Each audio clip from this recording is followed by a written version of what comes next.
Vixe, Júnior, agora deixa eu conversar com a doutora Ed Camila, que está aqui com a gente. Ela é psicóloga e hoje vamos falar sobre saúde mental nas redes sociais, né, doutora? Bom dia, bem-vinda aqui de volta, Obrigada. né, ao programa. Bom dia, Suiane. Pode falar. Sim, quando a gente puxa para a questão das redes sociais, as redes sociais elas trazem muito a questão do julgamento, críticas, existe muita comparação e esses fatores eles acabam influenciando a saúde mental de diversas formas, porque a gente nunca sabe como é que o outro está por dentro, né?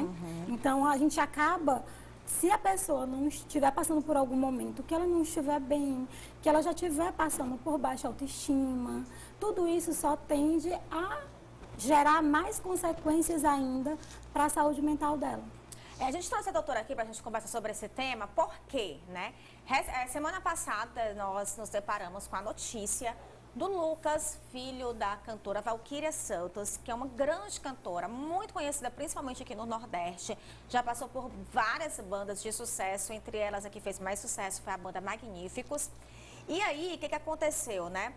A gente viu que por conta de um vídeo no TikTok, o Lucas acabou, enfim, não gostando dos comentários que foram atribuídos a esse vídeo.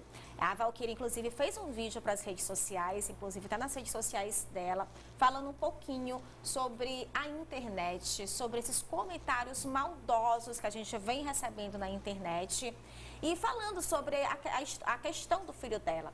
Ela disse, inclusive, doutora, que já vinha percebendo alguns sinais, que já tinha levado o filho dela para o psicólogo e tudo, mas que acabou sendo surpreendida num belo dia quando a gente recebeu essa notícia. E o que a gente percebe?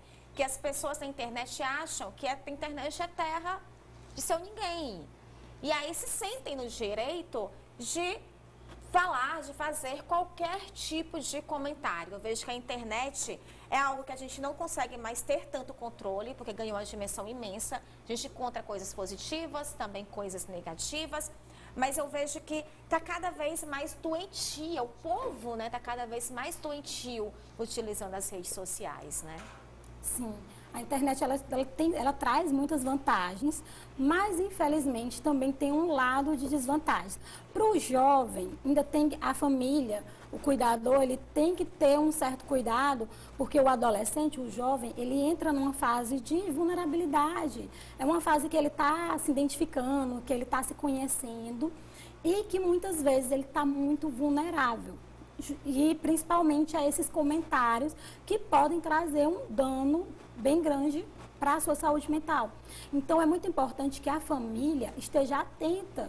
Mas como às vezes a gente até fica atento, né? Eu também me preocupo muito com isso, também eu sou mãe de um rapaz. E assim, o que eu vejo, né? Por exemplo, eu já passei dos 30 anos, eu distinguir, filtrar um comentário negativo na internet, eu consigo fazer de boa isso, sem afetar a minha saúde mental. Para um adolescente, como a senhora acabou de colocar, que está em plena fase de desenvolvimento, descobrindo um mundo novo e tudo, é muito complicado realmente filtrar tudo isso. Como perceber esses sinais, né?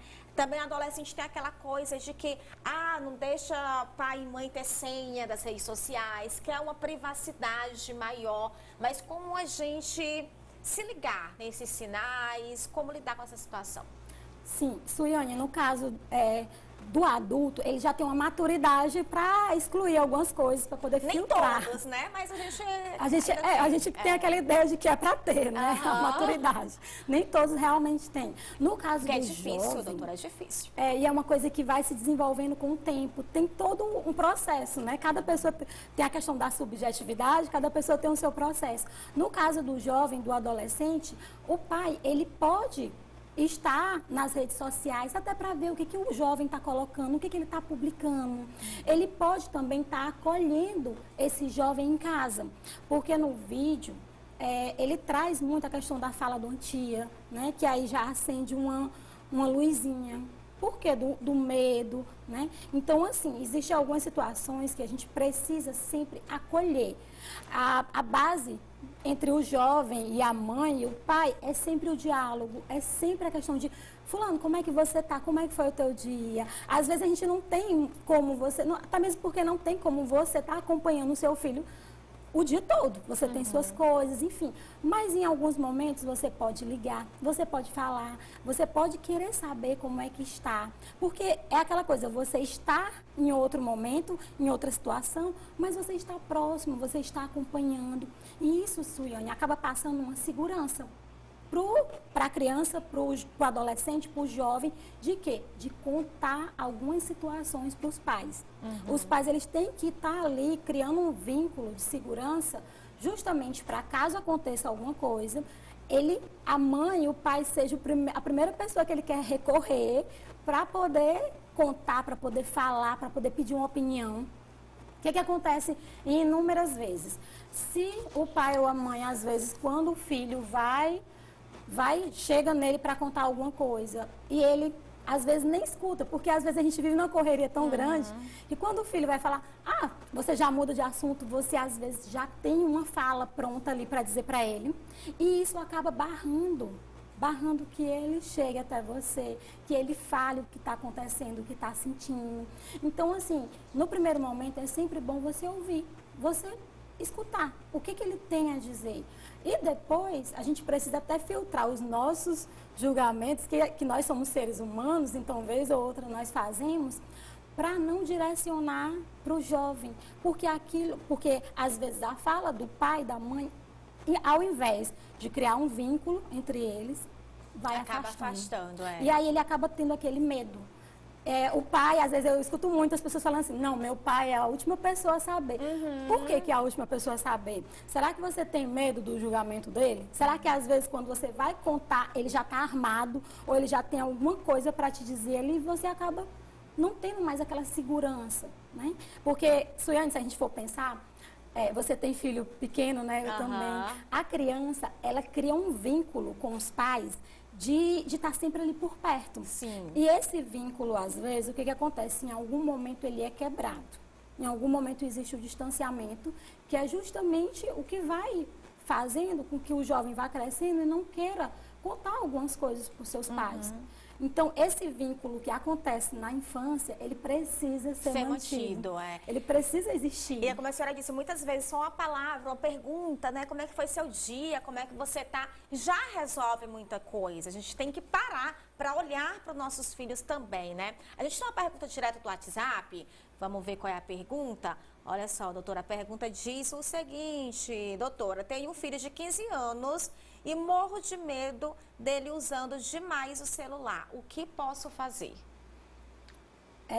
Como ele já está adolescente, você pode começar a conversar mais com ele, para saber, porque às vezes, Suiane, o que acontece? Quando você começa a dar mais atenção, começa a conversar mais com seu filho, ele acaba falando muita coisa. Algumas coisas que vão acontecendo, você pode ter um certo contato com os amigos. Com quem é que o meu filho anda saindo? O que eles andam fazendo? Para onde vão? Entende? Você pode, às vezes, o adolescente, ele usa muito o celular porque, às vezes, a mãe também usa, né? A criança ou o adolescente, ele tem muito o hábito de, às vezes, vez ou outra, estar imitando o comportamento. Sim. Então, que tal colocar um dia para a família? Um dia para fazer uma atividade diferente.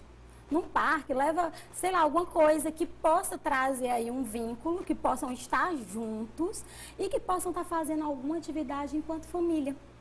Por que não, em algumas situações, fulano, sai um pouquinho do celular, vamos conversar, vamos fazer algo. Hoje a gente vê muito, tem vários jogos que incluem muito a família e que são para adolescentes, né? Então, é muito importante para ela essa questão da conversa, do diálogo, tentar puxar, sabe? E sempre tentar, quando eu digo puxar, você puxar, trazer uma conversa, uma pergunta e querer ouvir.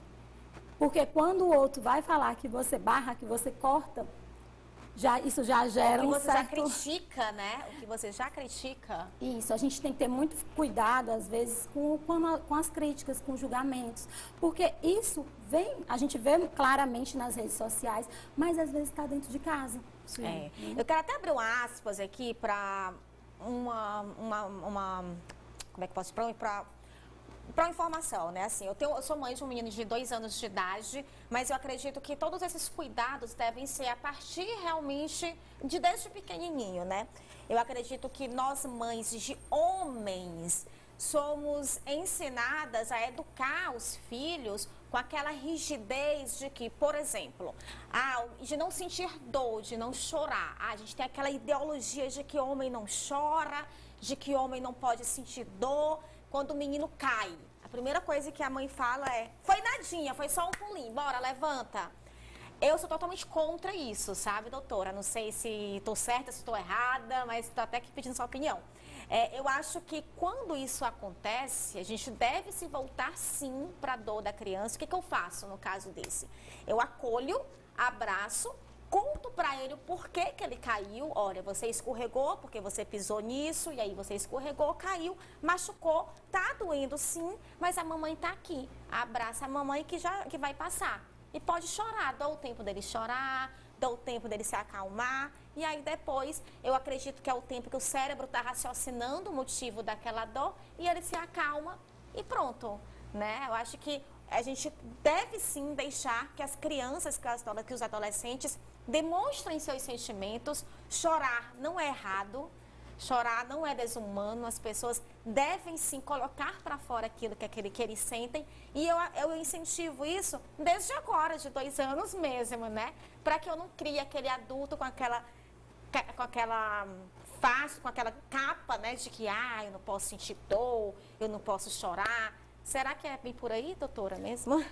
A mãe, a pessoa o responsável pela criança, ele tem que estar a todo momento, não tem essa questão de que você não pode chorar. Porque eu tenho até costume de brincar e às vezes coloco assim, às vezes você não chora na frente das pessoas, mas quando você está consigo, você chora. Então, chorar, a questão do choro, ela é algo do ser humano e que às vezes traz dor, às vezes reflexão, é muito subjetivo. E sim, a mãe tem que acolher, tem que deixar sim. A criança é aquele momento dela. Não existe isso de você não pode chorar. Porque às vezes, quando você cresce com essa ideia, Suiane, você acaba crescendo ali, reprimindo os seus desejos, até o seu choro. Quer dizer que a criança não pode nem ao menos chorar, né? Então é muita repressão. Que é o que acaba causando até a depressão em adolescentes, né? Sim, você vai guardando choros, guardando falas. E isso acaba afetando a saúde mental. Guardando opiniões, né? Questionamentos que às vezes você quer fazer na escola, em casa, mas você se sente às vezes tão reprimido que não sai. Você acaba tendo vergonha e isso acaba afetando a saúde mental como um todo, né? Tem a depressão, tem a ansiedade generalizada, tem a baixa autoestima, que a gente vê diariamente nas redes sociais, porque as redes sociais, Suiane, ela acaba passando uma visão de perfeição para o outro, né? Acaba trazendo como se a vida fosse muito perfeita, fosse aquela, fulano conseguiu comprar o carro, fulano tem a casa, fulano, e traz muita perfeição. E, em algumas situações, as pessoas que sofrem de uma baixa autoestima, ela tende a comparar. A questão é comparar, Camila? Não. A questão é que ela compara e ela tem um sentimento de inferioridade. Uma coisa que eu tenho escutado muito na área clínica por alguns pacientes é: eu sigo uma profissional da mesma área que a minha, ela faz trabalhos belíssimos, é muito lindo o que ela posta, e eu olho para o meu trabalho e vejo que não está muito legal, então eu não posto. O dela é mais bem feito. Então, o que acontece? Você acaba comparando e se sentindo inferior, traz um sentimento de incapacidade, e aí vai prejudicando a sua vida pessoal, porque acaba refletindo no pessoal e no profissional, porque você vai percebendo que você não consegue.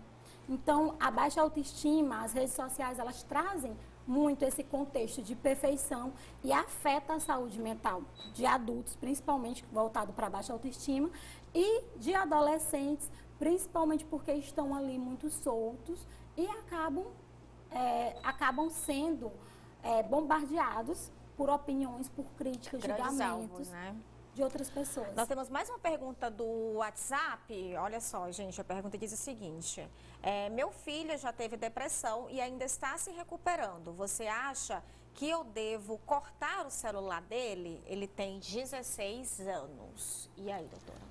A questão não seria nem cortar essa ideia de cortar, de tirar, porque o adolescente, a criança, a gente não pode tirar algo que ela já tem costume de usar de uma hora para outra. Mas você pode, ele tem depressão, eu acredito que ele esteja fazendo uso de medicação, acredito que ele possa estar fazendo terapia. Você pode incluir outras atividades. O que ele gosta de fazer além do celular?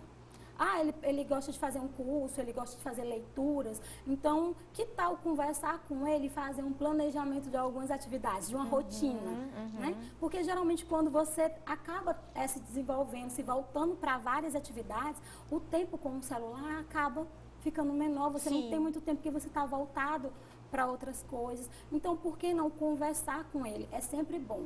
É adolescente, é criança, converse com ele.